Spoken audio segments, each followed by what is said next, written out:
Dave Chappelle had this great sketch about reparations and what would happen with the money if it was ever dispersed, right? And he had that one guy, Tron, who was like, "Yeah, I just brought this baby straight cash. I'm now the richest man in America." like, oh my goodness. This is a part of the cultural conditioning, particularly in urban American culture, that leads to stories like this. This is coming to us from the Daily Mail. Man, 29, hired by Wells Fargo to be in charge of its cash vault, stole $88,000, cooked the books to cover up theft, and then flashed the cash, jewelry, and new Mercedes on Facebook. Jesus Christ. Seriously. It's just a shake. It's a shake my head moment because it's intrinsic at this point. This is written by Sanaje Faburov. Okay, yeah. That's a fun name. All right. Arlando Henderson, indicted on 34 counts of financial institution fraud, theft, embezzlement, and misapplication, making false entries and money laundering. Henderson, an aspiring rapper, of course he is accused of stealing $88K while working for a Wells Fargo branch in Charlotte, North Carolina this summer. Indictment says he used a portion of the stolen cash to buy a 2019 Mercedes-Benz and falsified bank statements to get a car loan. Henderson's social media accounts are filled with photos of the suspect posing with large stacks of cash, his new car, and expensive clothes. Now, seeing how this is coming to us from the Daily Mail, we know there's going to be a lot of repeat stuff, so bear with me as we get through this. We already read through that. According to the indictment unsealed this week in federal court in Charlotte, Arlando Henderson, 29, was arrested in San Diego last week on 34 counts of the fraud. The court document alleges that during his employment with Wells Fargo's branch, which began in April 2019, Henderson was on at least 18 occasions, stole cash from deposits made by bank customers from the vault, to which he had access as part of his job. There he is, flossing. Yeah, bro, you looking real crispy, son. You look real iced out. Burberry. Oh, my goodness. Daniel Tosh did this one skit where he was like posing with rappers, but he had his credit cards and stuff like that. It was really funny. 2 months into his tenure at the bank, Henderson allegedly began pocketing relatively small amounts of money. Apparently emboldened by his impunity, Henderson proceeded to pilfer even larger sums, culminating with a one-time theft of $13,450 in cash in mid-July, according to the indictment cited by the Charlotte Observer. Henderson used the misbegotten money for personal expenses. Just balling out, son. I brought this baby straight cash. Okay, Henderson, an inspiring recording artist who performs under the stage name AC Easy Fozy. You know what?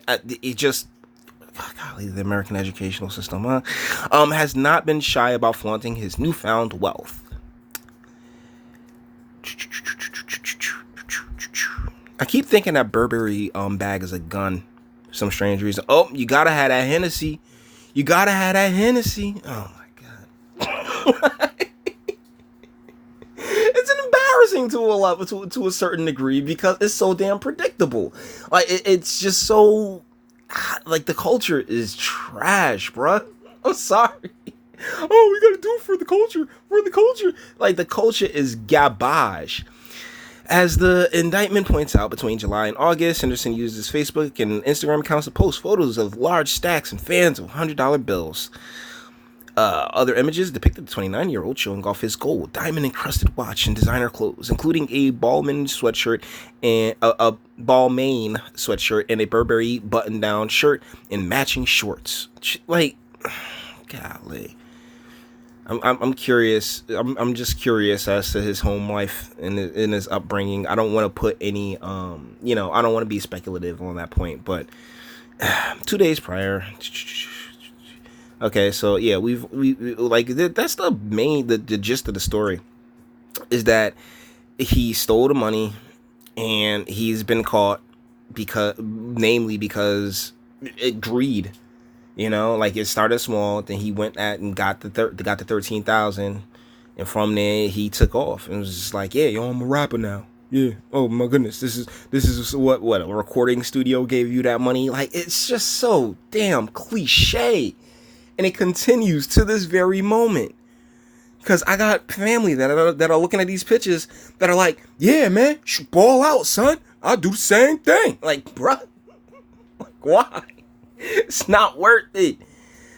Oh my goodness, this is like, but it's another reason why I just feel like, hey, put the manufacturing work and the type of in better, like, lease, like, the, like, do as little harm as possible, in these jobs and stuff like that when you try to bring them into urban communities. And the bed, but my goodness, this is ridiculous. I feel terrible, but this man's done absolutely nothing proper in this at all. It's been a while since I've done a somebody did everything wrong video, but hey, here we are back at it.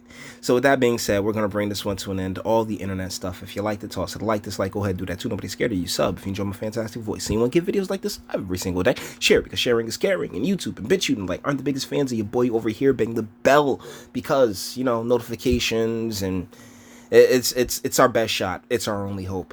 And speak. Let me know, what do you think in the comments, guys? Like, this is just cultural conditioning at this point. Like, you'd like to be able to sit there and point at an individual or circumstance or institution, and everybody and everything does have a role to play, but like, if these are also the things that eventually end up combining their forces to become the culture, and this culture is just poison. This is why Russia keeps a strong control over whatever hip hop comes its way. China is like, nah, we alright. Like, K-pop, like Japan and stuff, and K-pop's Korean, sorry. But it's just like yeah, they like, oh man, they like black people. No, they like the image portrayed. They like the what the media is cultivated, and how that media cultivation can be used to manipulate the masses. That's what they like. It's not that they like black culture, because when it comes to quote unquote black culture, it's mostly driven by media images. And seriously, who the hell in their right mind trusts the media? Guys, let me know what you think in the comments. Until the next one.